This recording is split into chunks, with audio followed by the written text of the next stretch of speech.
السلام علیکم۔ حکومت سے کامیاب مذاکرات کے باوجود تحریک لبیک پاکستان کا دھرنا جاری، قائدین کا دھرنا ختم کرنے سے صاف انکار۔ کیا آپ حالات حاضرہ سے آگاہی حاصل کرنا چاہتے ہیں؟ خبر کے پیچھے چھپے اصل حقائق جاننا چاہتے ہیں تو ابھی سبسکرائب کیجئے جلمل پاکستان کو اور ساتھ ہی گھنٹی کے نشان پر کلک کر دیں۔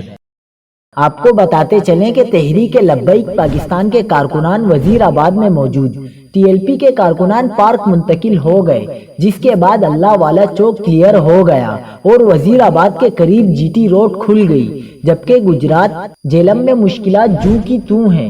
انٹرنیٹ سروس بدستور بند ہے، کہیں کنٹینرز، کہیں خندقیں، جی ٹی روڈ مکمل طور پر نہ کھلی۔ وزیر آباد میں مظاہرین نے اللہ والا چوک کو خالی کر دیا، جس کے بعد ڈسکا، سمبڑیال اور سیالکوٹ جانے والی ٹریفک بحال ہو گئی۔ مظاہرین روڈ سے متصل پارک میں منتقل ہو گئے۔ راولپنڈی میں لگے کنٹینرز کو ہٹا دیا گیا۔ مری روڈ کھلنے سے شہریوں نے سکھ کا سانس لیا۔ 11 روز بعد جڑواں شہروں میں زندگی معمول پر آ گئی۔ میٹرو بس اور پبلک ٹرانسپورٹ بھی رواں دواں ہے۔ جہلم اور گجرات میں صورتحال جوں کی توں ہے۔ جہلم کے تینوں پل بند ہیں، کنٹینرز کو نہیں ہٹایا جا سکا اور نہ ہی ٹریفک بحال ہوئی۔